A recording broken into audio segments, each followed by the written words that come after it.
کیونکہ جتنی معرفت یہاں لے کر جائے گا یہاں سے جنت کے اس درجے میں رہے گا، اتنا قرب حاصل ہوگا. جتنی معرفت اس قدر قرب، اس قدر اس کو اعلیٰ درجہ ملے گا اس کو جنت میں.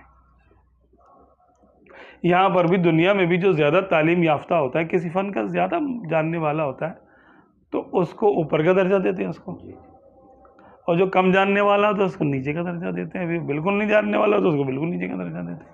ایسے ہی ہے نا، ایسے ہی للذین اوتوا العلم درجات، جن کو علم عطا کیا گیا ان کے لیے درجے. وہ علم کون سا والا ہے؟ علم شریعت تو ہے، اس کے ساتھ ساتھ علم معرفت بھی ضروری ہے جو کہ طریقت کے ساتھ آتا ہے.